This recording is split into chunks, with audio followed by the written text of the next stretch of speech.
There's still unpacking for me. There's still a catharsis in writing. There's still a process of working it out. Yeah, there's been. I've had to have breakthroughs because I don't have the luxury of having a breakdown. I've not been put here to make people do a two-step. I'm here to hurt people in the most beautiful way.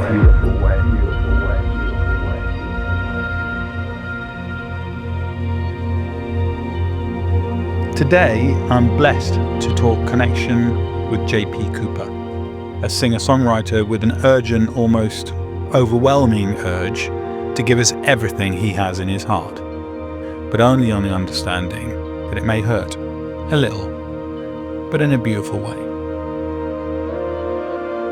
We meet JP exploring a new landscape for him. Having lost his mum at 11 months old, it seems he has always been searching for a missing something, but without really knowing quite what that something is. Finally becoming the real JP, a simple northern lad who just happens to understand the beauty of tragedy. This is what happens as we press record. Where do I find you today? Where are you in your head? Okay, interesting question. Where am I in my head in this moment? In this moment. I am somewhere between family man, husband, dad, trying to figure that out. I'm obsessed with creating. Obsessed. I'm so grateful to be obsessed because there's been moments that I've not. Right now, I'm obsessed with it. I'm excited. I am grateful. I'm optimistic. And I'm, for the first time in a long time, I am validated by myself. I've got a busy brain, very busy brain. I can be very negative towards myself, even though I consider myself glass half full. But I'm obsessive when it comes to what I do, and I'm obsessive when it comes to wanting to be better, not just musically. I get this sense from watching you and listening to you that there's been this long battle, and not battle because it hasn't even been a battle. There's been a long conflict between being a provider and being a protagonist musically. Yeah. Is that true of you? Do you mean a provider in general, as a provider to an absent mother that you never knew and don't really understand how to love? Yeah. Grateful to your sisters for nurturing you and challenging you. Yeah. Grateful and grief-stricken for your dad's grief that you couldn't understand because you weren't feeling it, but you felt it through him. Grateful for this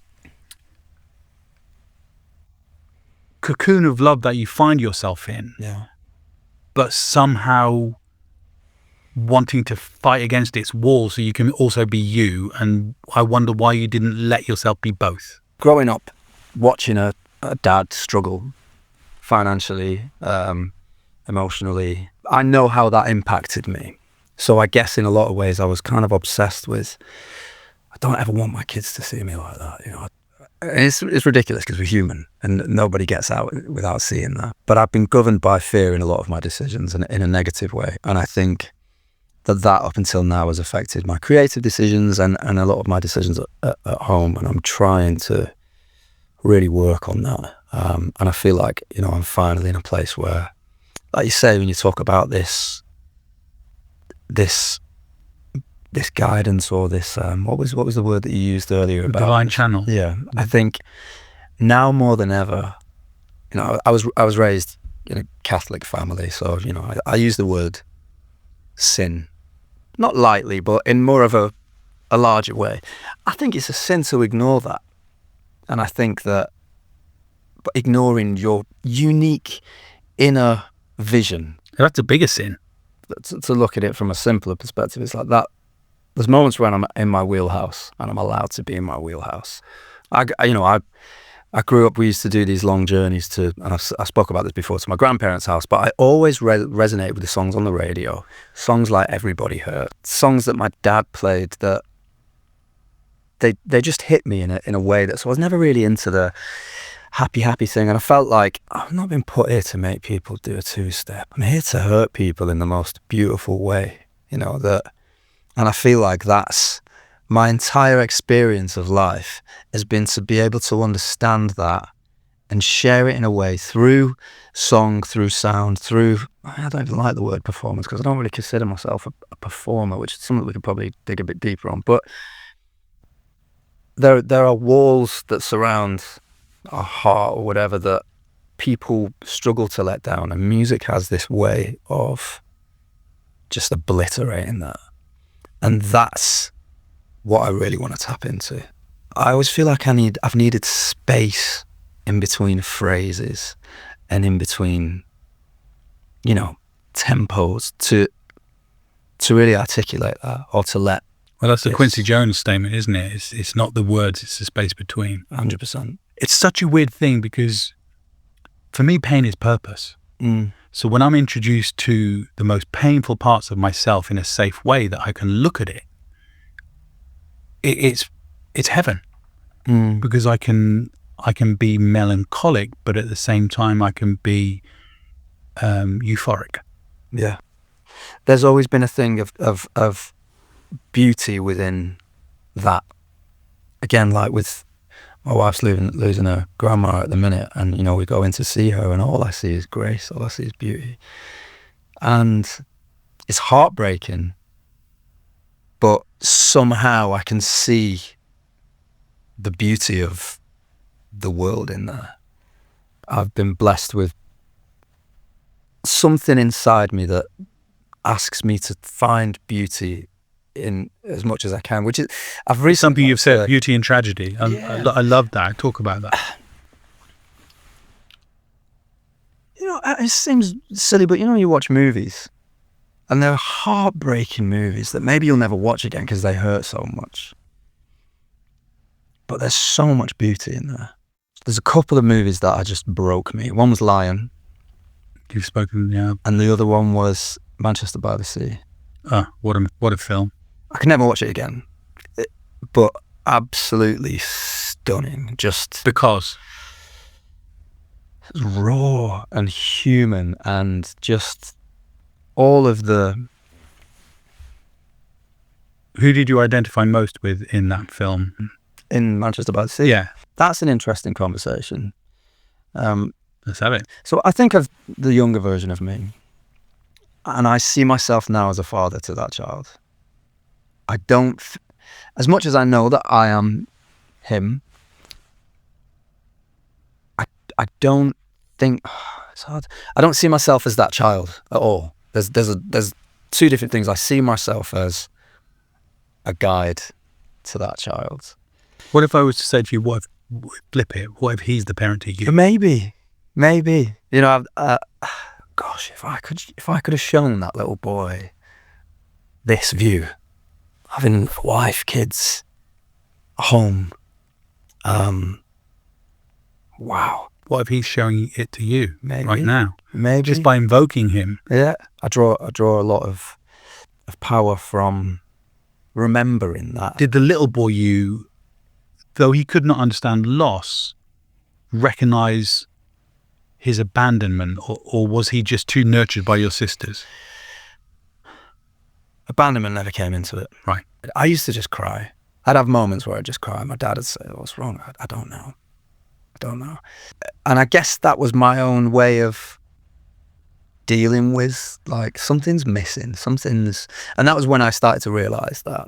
And I guess there wasn't an outlet at that point. There was prayer, there was conversations with my dad. We've always had these amazing conversations just about, he's an artist. My parents were both art teachers up until my mum died. And so there was this process of creation in the house. There was outlets, but I hadn't really discovered my version of that yet.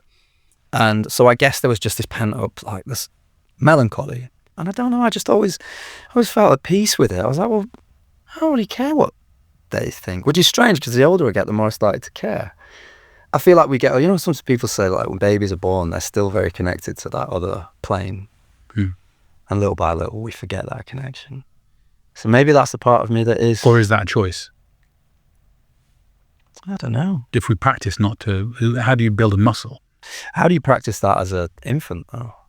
But maybe I actually was gifted in that because of that loss. Exact.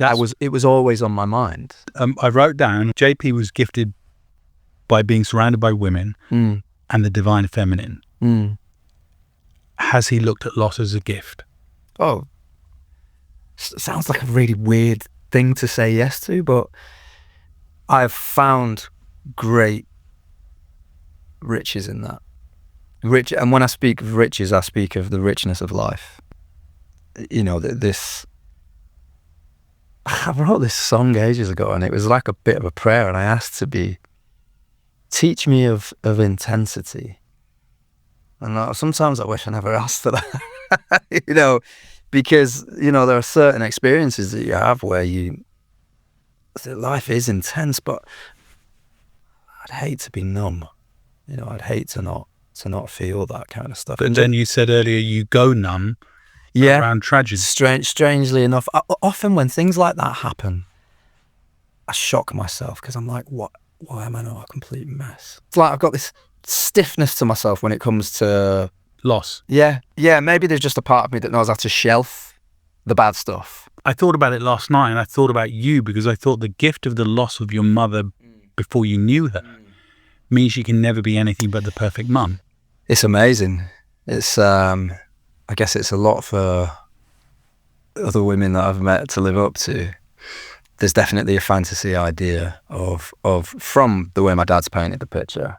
I don't know, it is a blessing. You know, I've never had an argument or any of that. So it's a perfect loving relationship that luckily I've grown up with a relationship with that, rather than it being like, oh, well, yeah, that happened. And, you know, I feel very much guided. And again, that's the way I've been nurtured and the way I've been raised, is to believe that there is a guidance and there is a hand that is working in guiding my steps and in things like that. But has loss been a driver for you creatively? Because it is something everyone else can talk about your loss. Yeah. Everyone else can grieve. I wrote down here the unnamed grief of loss. Because loss as a concept is something that you can't fully understand because you didn't experience it. No. Has that been a driver for you? Yeah, definitely. I think connection as well. You know, there was always this, because at first, you know, when I was a kid, it was just, that was home. It's when you start going on, you know, around to a friend's house, or can JP come around for tea, like afterwards, you know, and you realise that your family's different and your household's different. And then obviously, you know, your parents and your family speak about, my dad was very open in speaking about that. And obviously I witnessed his process of going through dealing with that. I mean, there was 5 of us. So it wasn't easy for him. But I think this is what was interesting with music, that I drew a lot of parallels, was that it's something that you can't see and you can't touch, but you can feel it.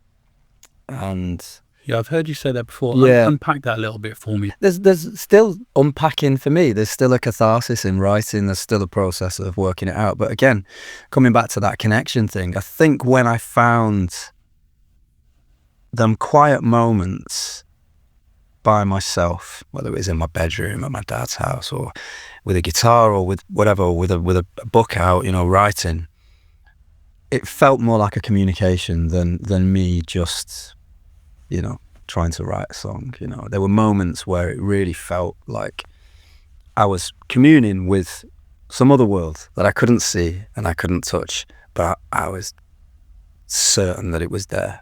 And I don't know whether that's through just because I've been told all my life that it's there, but I'm grateful for it regardless. You know, I'm at a point in my life now where I'm kind of at peace with knowing that I don't know anything. You know, it seems to me that JP's life is all about faith in things unseen, trying to keep himself focused, trying to keep the noise out, trying to trust the universal connection he has always felt guided by. As JP grows into that faith in himself, he begins to realize if he doesn't listen, he will drown. Choosing that road and leaning into his heart has had real consequences. In fact, it even threatened the very thing that he was trying to protect the most, his singing voice.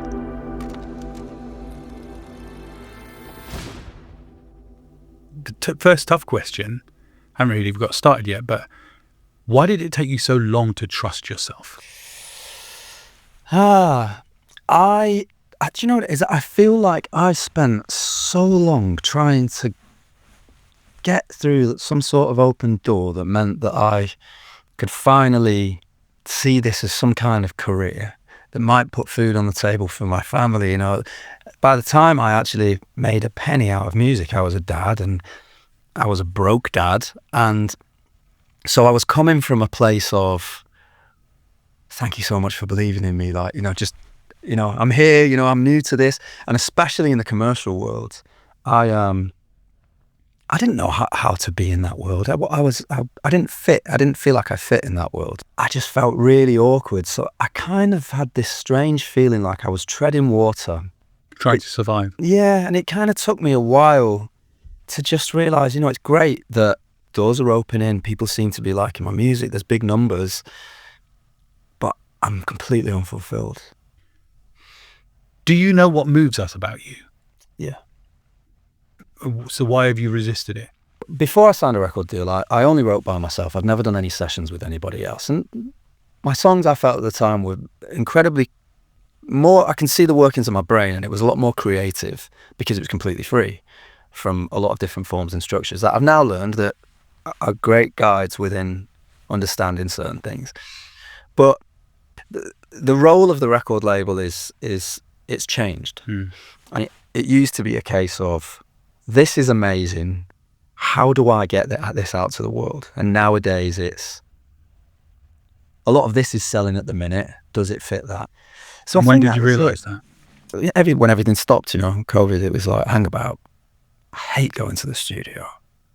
I'm anxious on the road, something's not, and anxiety comes from confusion, you know, it comes from this, a sense of self and this something that doesn't match up. There's a discord there, and I think that was a big part of it.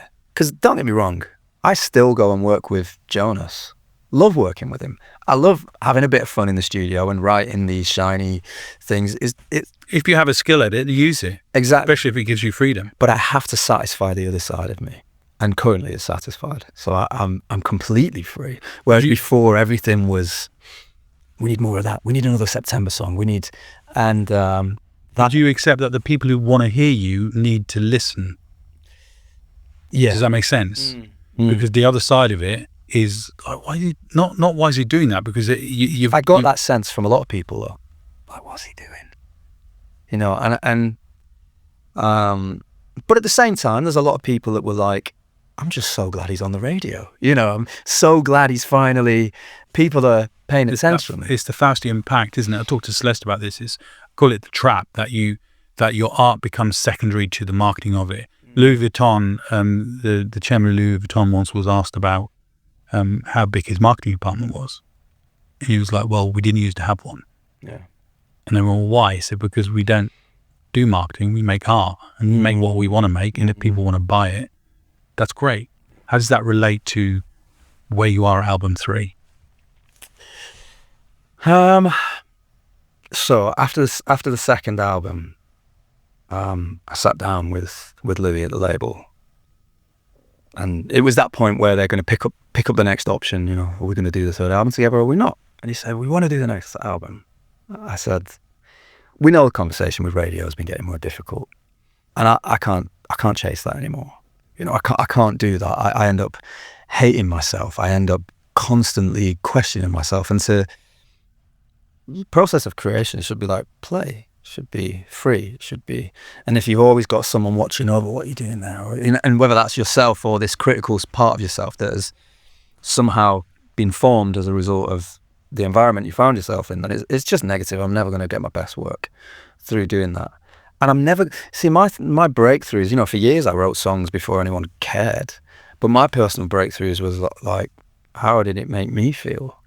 And how I'd see these tiny little improvements, whether it was as a singer or as a writer, and that was enough to keep me going. I was like, now everyone's obsessed with numbers and this and that and the other, but I need to get back to that part of me that I'm like, I'm growing and I'm releasing music and I'm getting feedback from myself and from my audience. I'm not talking about data. analysts looking at numbers, looking at how long someone listens to a song for, talking about real-time feedback. And one amazingly beautiful moment for me a couple of years back was I wrote a song way before the record deal called The Only Reason. It's on the first album. Beautiful. I always thought it was really special. Everybody thought it was really special. It was the first song on like the circuit, the underground circuit, that people were really like, oh my gosh, that's a beautiful song. Like it's you know. And so that was the song that I thought I had. You know, if someone says, what's your biggest song? I thought that was the one. And then we put it out on the album, and it didn't really do big numbers. It wasn't a single, so obviously there's Where's the Focus, but it didn't really do these numbers. And then we saw this trend going on in South Africa. People were using it. And so I did a little acoustic version of it that I just threw up online and said, oh, it's nice to see this is going on. And I had hundreds and hundreds and hundreds of comments just saying, this is the song that made me want to listen to everything you ever did. And that was when there was a huge realization of like, I need to be chasing that. Yeah, because how long do we dig in the wrong direction before no one's going to follow us anymore? When Amy passed, I took 5 years off and I went back. I was a dancer, that's what I trained as. I went back to the ballet company that I used to dance with in Belgium, and I said, can I just come and photograph the dancers? But then suddenly everybody's going, oh, that's the guy who photographed Amy Winehouse, and that's the guy who photographed Paul McCartney. And all the galleries were going, can you do a music exhibition? In the end, what I did was can I use some of the rejects? Can I use the pictures that no one liked? And everyone was like, well, why would you do that? I said, because they're the best pictures. They're the ones that tell the truth about you. And I did an exhibition called Unseen Icons. Amazing. Which were pictures that no one wanted. In what way is everything that's ever been rejected about you the only thing that is of real value to you? Rejected is a strong word, I think. Because there's always been a small number of people who have really appreciated that. And I think I did a disservice to those people, and now it's time to remedy that. And I think that's where my excitements came back from. Why are we in that place in the industry now, and how do we break it? So people are squeezed. And I do feel like there's been a squeezing of the sonics that fit on a playlist. But I do see something happening where there is a lot more of this. Now we have so many tools at our fingertips that there is a huge DIY movement. It's a real dilemma, because you speak a lot about vulnerability, and I want to go there next. You've called it a place that you need to lean into. Yeah. But you also run from it. And I wonder where you are with that. So it's funny, because in my household, I saw vulnerability. But then I grew up in a very white, very working class estate where it was not good to show vulnerability. So there's always been these two worlds. There's definitely a northern kind of stiffness to a lot of the way that I present, and then you open your mouth and it's all vulnerability. When it comes to, actually no, I tell a lie. When I used to, I've said this before as well, music class, if I got told to come up and sing Marco Polo or something like that, I'm going to sing every note out of tune, because it's not cool to sing. Unless you're singing an Oasis song, or, when I was in high school. And there was a slight shift the older I got, it was like, oh. But didn't you lose your head voice at one point through the anxiety? It happened again recently. Talk to me.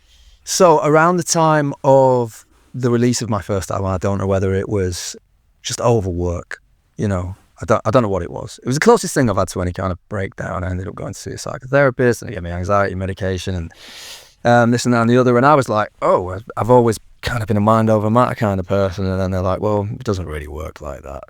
There was extreme fear in moments of, I want the ground to open up and swallow me, because my standards are so high that if I can't stand on that stage and at least be 90%, I'm worthless to myself. I wonder whether it's sometimes the price of being an artist is that you have to go to that underworld of your emotional psychology and bring back a postcard. And are the songs you write and are the pain you offer to share with people, the gift you give but also the price you pay. Yeah. Guess a kind of surrender into that. And again, I was chatting to my dad about this last night, and he's like, sometimes maybe God's just reminding you how quickly this stuff can be taken away. But one of the things that I leaned into just before I went on I often get anxious before a tour. And it's strange because I've got a big tour coming up this year, and I don't feel anxious. And even though I've been having a few little voice issues, I don't really feel anxious. And a friend said to me before I went on tour last year, they said, it's not your job to be perfect. It's your job to kind of connect with these people. Music's about giving. It's just give. That's all you can do. And I got up on stage, and I knew that there was going to be some shows when that's not going to happen. My voice is going to cut out. And I think I just allowed myself to not be perfect. Is there a sense that what you've got to give is not always pretty, therefore it's quite heavy to handle? Yeah, and I think people are very used to seeing the polished, airbrushed.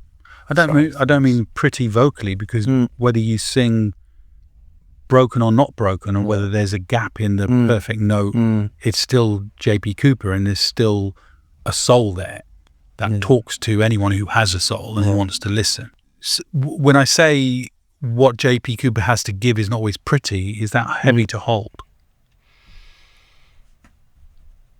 Maybe it is. Maybe it's a subconscious thing. But when I'm in that space, I don't feel like it's hard work to get through those songs emotionally. Don't get me wrong. I found on the last tour, that was another thing. Everything was about the show. To an extent, it was like, all you need to worry about is replying to people who have said, great show last night, and doing the show. The rest of it, if you need to sleep all day. And I was sleeping 12 hours a night. And I think there was this emotional, because after most shows, I'll go and speak to people and they're telling me their stories, and I try and, again, give. But that night after night after night after night, I was needing to sleep for so long. So I guess there is a level of, it can be hard because you're a storyteller. There's a price to pay for that because you're giving all the time. What do you give you?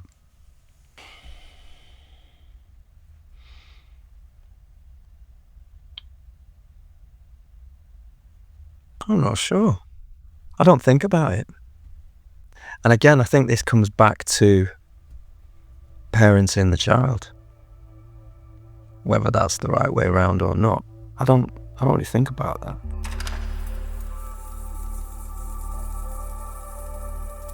This conversation with JP has reminded me of a poem by Rumi. Out beyond ideas of wrongdoing and right doing, there is a field. I'll meet you there. When the soul lies down in that grass, the world is too full to talk about. Ideas, language, even the phrase each other doesn't make sense. Now, the essence of this poem sits at the very heart of what I feel is JP's work. The idea that we are all truly connected, even if we feel alone.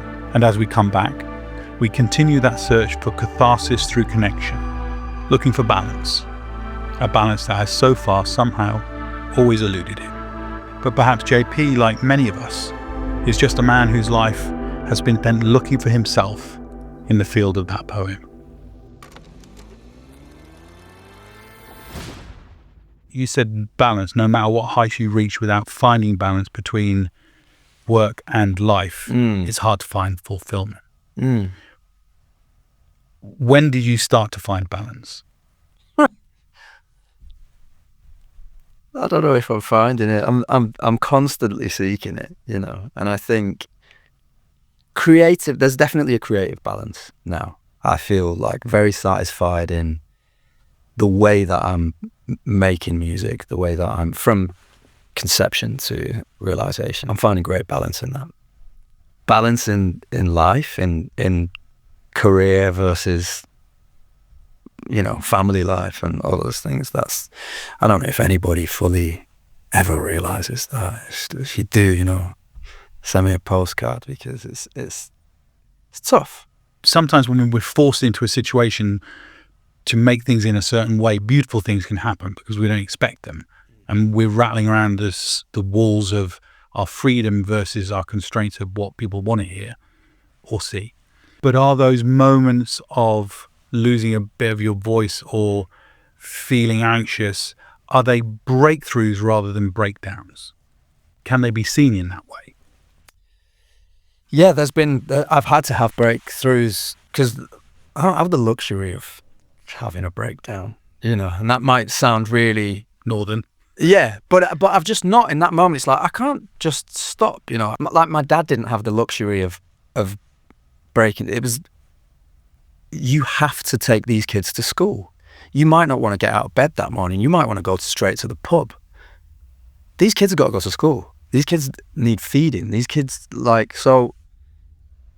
His pain doesn't matter to the world, and that's really harsh.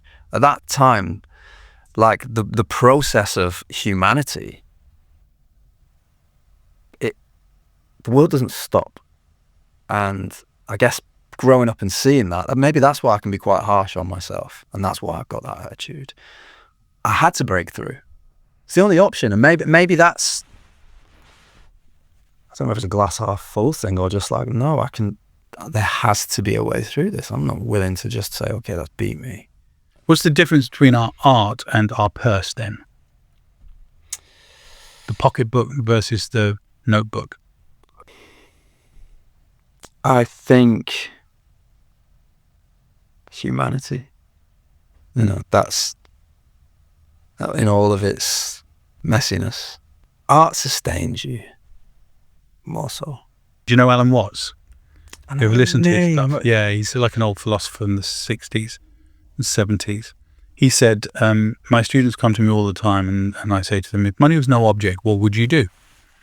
And they say to me, I'd ride horses and work on a ranch, or I'd work with children, or I'd be a scuba diver, or I'd try and train to be a doctor, or I'd try and train to be an artist.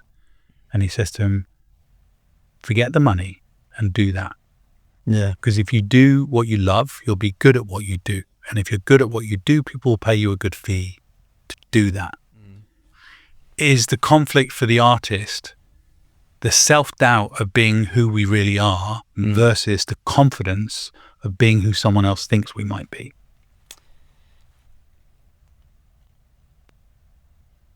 Yeah. And how is there that a place that you can meet in the middle?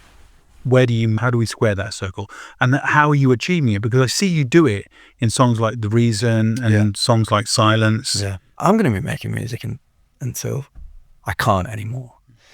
And that's not going to be just defined by any contracts or any of that kind of stuff. So all of this is, where am I finding myself at the minute?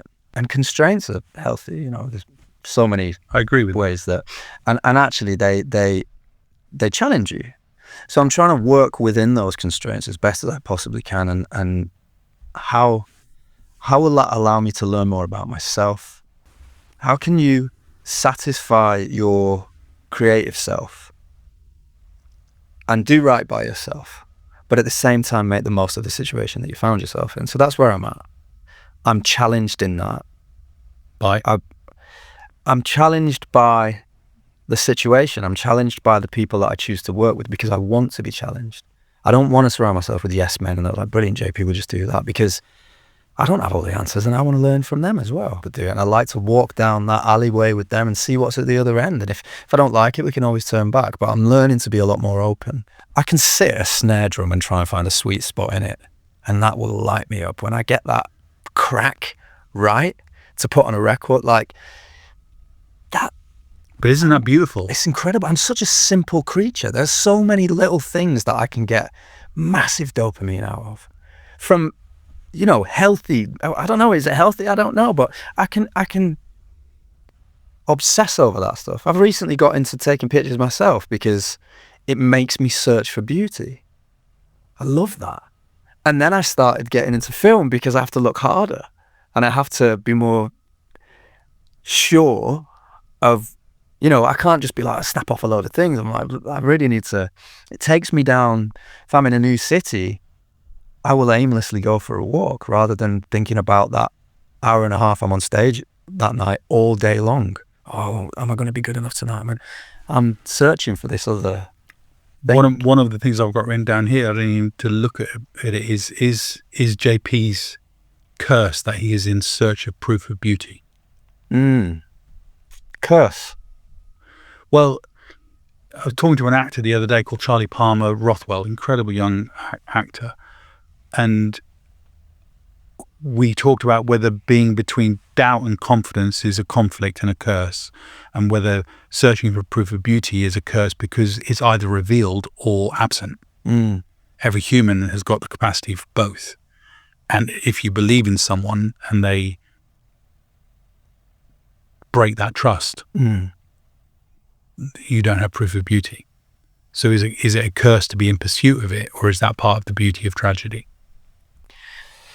I don't see it as a curse. I see it as a massive blessing.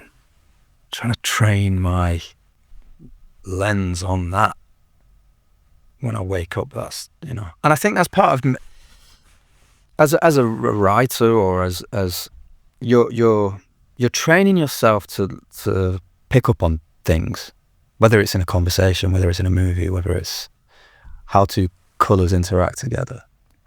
One of the things that I've learned, and the older I get, is that I prefer to be behind the camera and just observe. When I was younger, I felt the need to be, I wanted people to see me. The older I get, I much prefer to watch and observe and to be, like I said, behind the camera, looking for that beauty rather than feeling the pressure to be the beauty. I think that's amazing. Is that part of the losing of the dreads and the stripping back I do think that was a big part of it. It just, after a while, it was like, I spent more time pulling pints behind a bar than I did being anyone that somebody needs to do anything other than. And I quite like being that guy. I'll always have a smile for you. I've got my work cut out for me. We'll have a bit of a chat. I'm serving you. When all of a sudden, oh, what are you about? What do you do? And that came with the hair, it was, you go out and meet a friend, you go out with a friend and he's got a few of his friends and they don't know who you are. But like, what's he about? So what do you do? You must be this or you must be that. And it was funny when I cut my hair, we'd just moved into a new house and we went to a furniture store or whatever. And the woman says, what, do you mind me asking, what do you do? And usually when people said that, it was like, are you an artist? Are you a DJ? And I was like, she was like, oh, you look like a tradesman. And I was like, yes, I'm one of the people, and I feel like I've been such a part of that, and I think the very difficult thing, and again, is another thing I spoke to my wife about recently, is being a part of a grounded community is a massive part of where we find happiness from. And I think it's really hard to do that as somebody who is expected to be something other than just a regular person. And I think that's why a lot of people in that kind of lifestyle struggle, because it's not normal. We're not built to be these special people. We're built to live in communities and be a part of community and feel like we're offering something to that community. In our final moments, I really want to let JP take the lead and own this conversation. The proof of beauty we spoke about has led him to a much bigger question. Who is JP? Where is he happy? What is success? Somehow all this leads us full circle back to ideas of connecting to loss as a teacher, not just a trauma. Being in the moment and grateful for the gift of his voice. And ultimately finding everything he thought he had lost in everything he has around him every day. There's this great pressure to be somebody in this world, but on a grand scale, this idea of, I want that blue tick next to my name. I want this many followers. I want to be famous. And actually, I feel like there is great joy, because I wonder where my levels of happiness, being the bartender or being the guy on stage. I was pretty happy being that guy. I'm glad I'm doing this. I absolutely love the fact that I get to think up ideas and I've got people around me to help me try my best to realize them. kind of an amazing life is there. So is there a level to JP that he is this happy human who just happens, what did you say? JP is a happy human who happens to sometimes have clouds in his mind and uses music to get the clouds out of his mind. Yeah. So he can be the happy human. Yeah, I think that's pretty accurate. I think generally I'd consider myself kind of happy, maybe not always content, because there's all of these, there's order in my world that I can never quite find. But I think now the focus is a lot more on who am I? Who am I if I have a chance encounter with somebody, would they speak kindly of me? You know, after that, if I meet someone after a show, how do I show up for those people in that moment?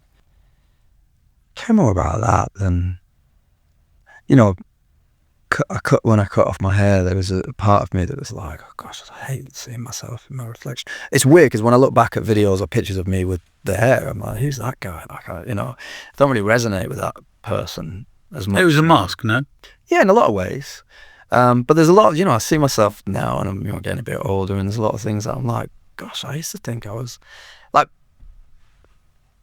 I've had to laugh about this with my mate the other day. It's like, we used to be cool, man. And I think I just got to that point where I'm like, I'm sure I am to somebody, but maybe it doesn't matter for me as much. Are you cool to you, though? What do you see in the mirror when you wake up in the morning? It's not cool. That is not a cool person, But I'm like, whatever, Why is it not a cool person? You are a cool person. So I guess What is cool, it's though? more an idea of beauty standards and all that kind of stuff. There's certain people who just like the way the clothes hang off them, the way everything is like.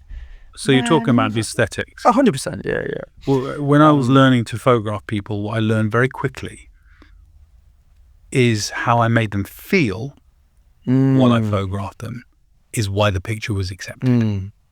And sometimes when we're talking about the unseen icons, sometimes if you manage to get a vulnerable moment, sometimes someone has a problem with it because you see a bit too much of their truth.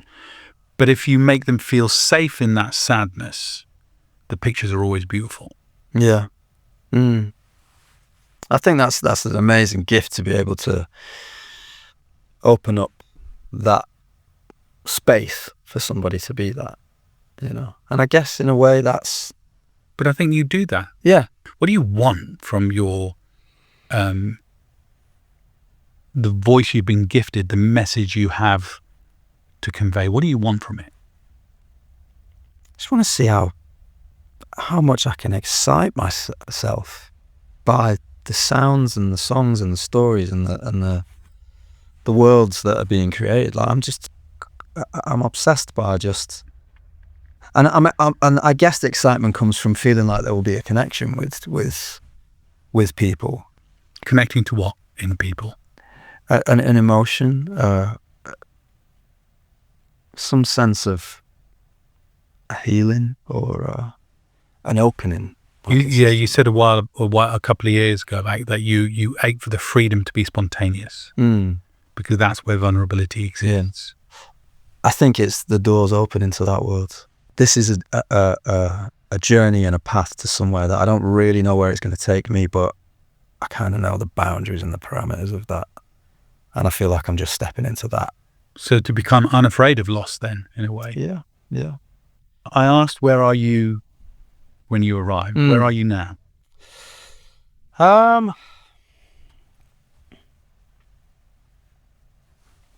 This moment.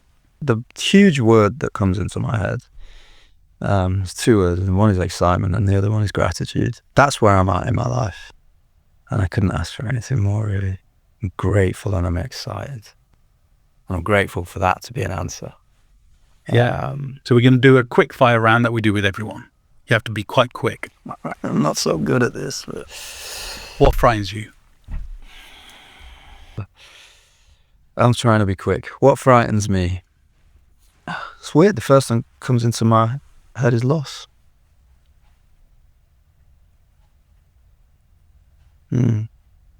even though I'm good at pretending it doesn't. When are you brave? Every day. Why?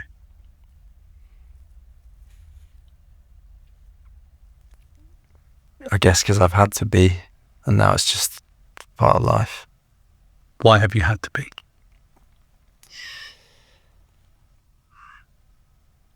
Why have I had to be brave? I think I've always felt like I didn't quite fit. And being brave is being all right with that. That's beautiful. Who are you when no one else is looking? I'm an idiot. I struggle to go, if I'm in a public toilet and there's no one in there, I struggle to go past a mirror without pulling a face at myself. I'm an idiot. People think, oh, they write these songs. I'm such an idiot. My wife sees that. My sisters see that. I'm an idiot. Happy little idiot. Why is tribe important? You've answered this all through the conversation. I'm glad you used that word, because having currently 2 children by 2 different women, and having a close relationship with that as a tribe, and Isaac's mum has another daughter, has another 2 daughters, and there's this, it feels like a tribe. There's family and there's blood and there's all of those things, but we've got this modern family tribe thing going on. And actually, with all of the things that are going on in the world, it's very easy to want to fix everything. We have more information now than we ever have, more than is probably healthy for us as one single human being. And I think one of the things that I've really tried to boil things down to is, how can I do right by the nucleus? And anything outside of that is a bonus. And I know that the impact that as a child, my tribe and my family and my people around me have had on me. So I'm trying to double down on that now. Why is it important? For me, that's been my wings. It's been my savior in so many situations. And I guess they're wings. Yeah, that's beautiful. So tribe is wings. You like distilling things, right? There you go. Yeah. JP, thank you so much for coming in. Absolute pleasure. Thank you. Good. We're done. Thank you, Adam.